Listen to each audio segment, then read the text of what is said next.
KDA सबसे बड़ा इस वक्त इदारा है कराची का जो लैंड्स को देख रहा है, और ये जो स्कीम के नंबरिंग की इन्होंने सर, वो अब लाइक स्कीम 33 बहुत फेमस है, स्कीम 42 भी फेमस है, 45 भी, तो दरमियान के नंबर कहाँ गए सारे? केडीए स्कीम बंद तो है।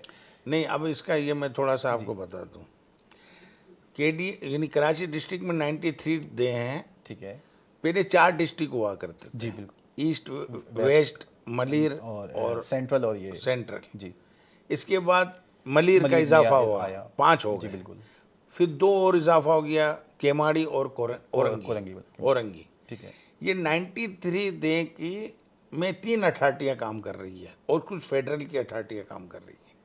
अच्छा, फेडरल की अथॉरिटियाँ जैसे कि? पोर्ट कासम, ठीक है, केपीटी, ठीक है। फेडरल की 4-5 और भी यानी चीज़ें जिसने बोर्ड ऑफ रेवेन्यू ने इनको लैंड जो दी। एडब्ल्यूटी की जो लैंड्स आती हैं वो भी इसी में आती है, इसी में फेडरल आती है। डीएचए, डीएचए हो गया। डीएचए भी इसी तरीके से इन्होंने लैंड इन इन अथॉरिटियों को दी, और दूसरी कैंटोनमेंट को दी, बोर्ड ऑफ रेवेन्यू ने दी। ठीक है बोर्ड ऑफ रेवेन्यू ने फिर केडीए को जो दी थी 45 स्कीमें करने के लिए, तो 93 डे के अंदर लोग कहते हैं कि यार कराची में जगह नहीं है, ये नहीं है, वो नहीं। मेरे हिसाब से कराची है ना 60% अभी भी वैकेंट है। रियली? हाँ, बिल्कुल खाली पड़ा है, वहाँ कोई आबादी नहीं है। 60%? हाँ, वो अलग बात है कि डीएचए के पास फेज 1 से लेके एक्सटेंशन 8 तक जी 8,000 एकड़ जमीन है। टोटल, बिल्कुल सही, 4,000 एकड़ डेवलपमेंट है, बिल्कुल यानी सही। आबादी है। फेज 8 तकरीबन खाली है। 4,000 खाली है एकड़, खाली है, मगर उन्होंने 20,000 एकड़ जमीन मजीद लकी सीमेंट के पास ले ली, दे खदेजी, दे बायल और दे आबदार में ले ली, दोनों तरफ दोनों M1 के। तरफ, राइट एंड लेफ्ट। बिल्कुल 10,000 इधर, 10,000 इधर। बिल्कुल। जो भेरिया को, मतलब भेरिया ने तो सर्वे लैंड ली थी, सर्वे लैंड लेने के बाद हमारे मलिक रियाज साहब को ये बाद में पता पड़ा कि मोरोसी लैंड स्टेट लैंड से एक्सचेंज नहीं हो सकती। अच्छा, मोरोसी लैंड कॉलोनाइजेशन एक्ट 1912 के ठीक है। तहत, जिसकी वजह से इनको भेरिया को बहुत बड़ा नुकसान हुआ, जो 4 खरब 60 अरब रुपए भरने आप पड़े। कह रहे हैं ये एक टेक्निकल मसला था, ये कोई ऐसी मतलब ऐसे वो कोई मसला नहीं, बदनीति पे मतलब वो चीज़ नहीं थी? 4 दे नहीं, कोई ऐसी बदनीयती नहीं थी। दे खखरो, दे काठोड़, दे बोलाड़ी और दे कोंकर के अंदर बोर्ड ऑफ रेवेन्यू ने इनको 15,000 एकड़ जमीन ठीक दी। है। उसको नोटिफाइड करते हैं ये लोग, कौन? अथॉरिटी, एमडी, एमडीए ने किया। अथॉरिटी। फिर इस पे रोड मैप बनाते हैं, ठीक है, फिर इसके ऊपर कॉन्सेप्ट प्लान बनाते हैं। ठीक है। तो उसने ज़मीन खरीदी, नोटिफिकेशन एक निकला था 9 दे का, वो ना तजर्बेकारी की बुनियाद पे अथॉरिटी ने 43 दे का सजेशन दे के 43 दे का नोटिफिकेशन कर दिया। अच्छा, मगर ज़मीन दी गई बोर्ड ऑफ रेवेन्यू ने 4 दे में। तो उस ज़मीन के अंदर मैं आपको एक और भी बात बताता हूँ कि डॉक्टर इशरतुल इबाद साहब गवर्नर साहब थे, तो मैं अपने काम के सिलसिले में कभी अमीरज़ादा कुआटी साहब होते थे DGMDA, मैं उनके पास जाता था तो मैं उनको कुछ मशवरे तजर्बे की बुनियाद पे बोलता था।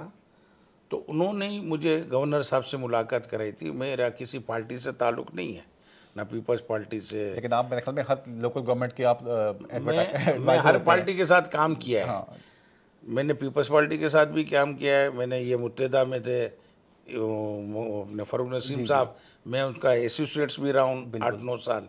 और आजकल देखा जाए तो उन्होंने जब वो मिनिस्टर बन गए तो फिर मैंने उनको छोड़ दिया, सही, और उनके साथ मेरा बहुत अच्छा सही। हो रहा। और मेरे एक तरीके से ये भी लीगल तरीके से रूहानी उस्ताद भी है मेरे, माशाल्लाह। और मैं इनकी बड़ी इज्जत भी करता हूँ और मुझे ये पसंद भी है।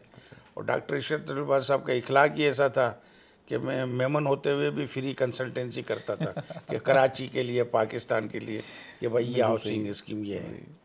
तो उन्होंने, मैं बात क्या कर रहा था, सर हम बात करते हैं बैरिया की, जो हाँ बैरिया की। तो बैरिया की ज़मीन को गवर्नर साहब ने उस वक्त में स्कीम 45 में एक मसला आ गया था कि भाई यही कॉलोनाइजेशन एक्ट 1912 के तहत मोरोसी लैंड यानी फार्म 7 की लैंड स्टेट लैंड से एक्सचेंज नहीं हो सकती, इसलिए कि 20,500 एकड़ ज़मीन स्कीम 45 में थी, दे नागन, मुखी, बुजारबुटी, तेसर।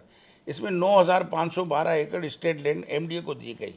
तो सर्वे लैंड वहाँ पे थी, तो एक नेब में केस चला था, तो गवर्नर साहब ने एक नोटिफिकेशन के थे जो असेंबली से पास होना था कि मोरोसी लैंड जो वहाँ तो एडजस्टमेंट और री एडजस्टमेंट हो सकती है, ठीक है, मगर कंसोलिडेशन यानी उसको एक्सचेंज नहीं हो सकती। ठीक है। या तो दूसरा रास्ता ये था कि सर्वे लैंड, जैसे अगर मेरी सर्वे लैंड है और आप एक अथॉरिटी आपके पास ना क्लास बी और ने सर दी, थोड़ा सा इसको वजाहत कर दें देखने वालों के लिए कि ना क्लास से क्या मुराद है आपकी, सर्वे लैंड मैं से आता क्या हूँ मुराद है? सर ना क्लास का मतलब है अनसर्वे लैंड, ठीक है, ना कबूली लैंड का मतलब है एक नंबर होता है 3, उसमें मेंशन होती है 2 एकड़ है, 4 एकड़ है, वो नंबर मोरोसी होता है, वो कहीं चले जाता है या शिफ्ट हो जाता है ठीक तो है। वो ना कबूली गवर्नमेंट लैंड हो जाती है, ओके, तो उसमें वो मेंशन होती है। और ये अनसर्वे लैंड, ठीक है।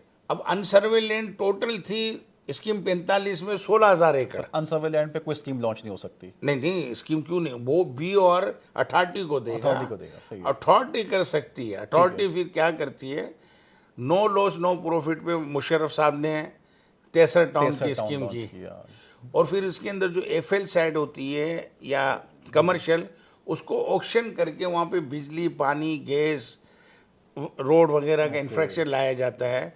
वो अलग बात है कि अथॉरिटी वाले उस ऑक्शन किए हुए पैसे को कहीं और लगा देते हैं, सही, तो वो इंफ्रास्ट्रक्चर नहीं आया। आज 1980 से स्कीम 45 है, मगर वो आज तक है ना गैस है, ना पानी है, ना बिजली है। बिल्कुल सही, इसकी वजह ये है कि ऑक्शन जो चीज़ें होती है वो पैसा वहीं लगना चाहिए। बिल्कुल ऐसा जहाँ के हों हाँ, resources, मगर ये वहीं क्या पे करते हैं, यहाँ का पैसा उन्होंने लगा दिया है 25 शाह लतीफ़ में, वहाँ एमडीएस की 1 का, फिर अब ये दूसरी जगह लगा दिया, तो ये बहुत सही। अच्छा सर ये बताइए कि कराची में बहरिया टाउन आया, पूरी स्कीम 33 उसकी वजह से आबादी बहुत तेज़ी से, लोगों का बड़ा रुझान, M9 पूरी डेवलप हो रही है। बहरिया के साथ आपने कहा कि टेक्निकल इशू हुआ, ये तो आपने कुछ बताया कि लैंड के एक्सचेंज के ऊपर एक्चुअली फॉर्म 7 की लैंड नहीं हो सकती थी और वो एक मसला उसमें बन गया। मेरी बात कट गई, मैं उसको कंटिन्यू कर लूँ अगर आप नाराज ना हो नहीं तो। नहीं प्लीज़ सर।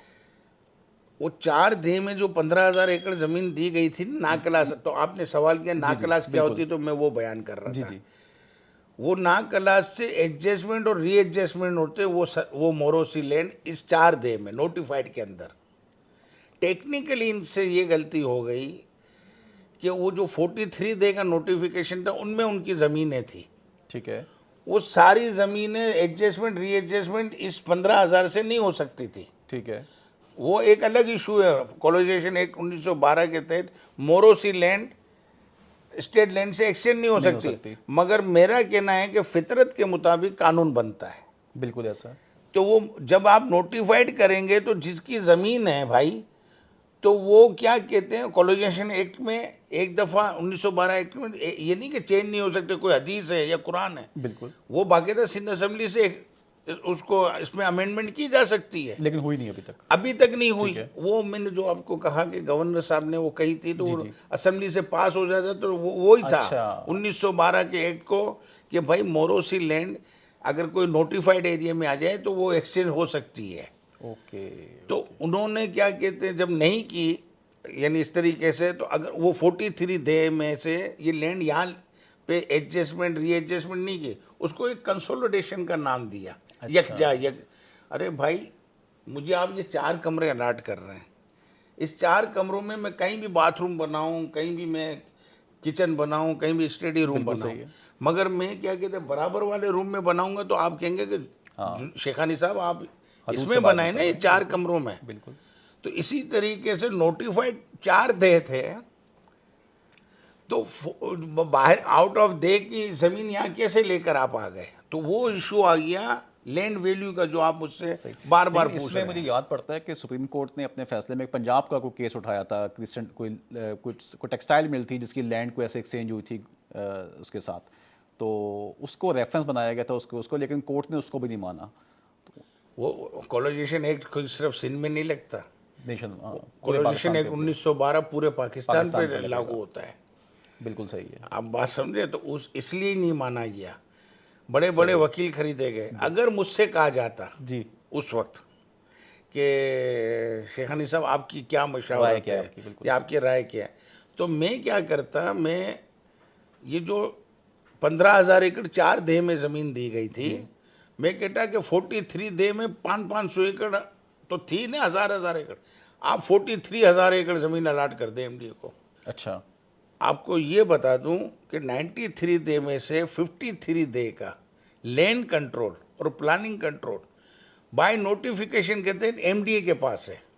ठीक है, तो वो 43 डे एमडीए की लैंड कंट्रोल था, प्लानिंग कंट्रोल नहीं था। सही है, प्लानिंग कंट्रोल 4 एकड़ 4 देहों में था, मगर ये कहते हैं कि हम मास्टर प्लान फेज 1 फेज 2 बना रहे हैं। बिल्कुल ठीक है। वो तो उन्होंने सही किया।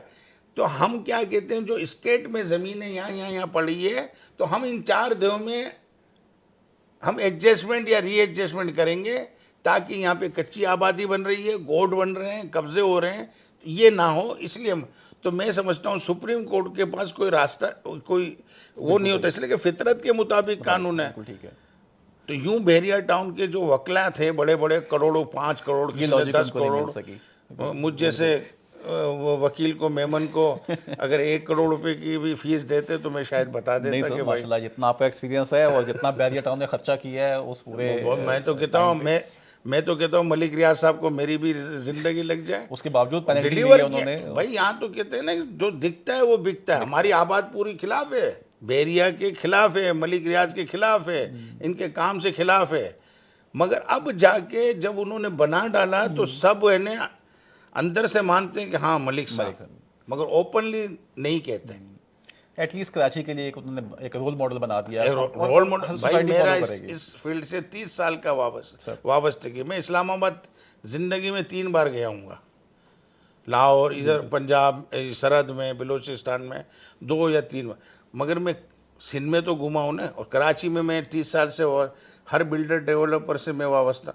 मगर इस तरीके से ना गुलशन ने मेमार ने डिलीवर किया, कोई बिल्डर, आबाद के हर बिल्डर को चैलेंज है कि उन्होंने इस तरीके से इंफ्रास्ट्रक्चर लेके नहीं आए। लेकिन अब करना पड़ेगा, अब करेंगे मेरे ख्याल में।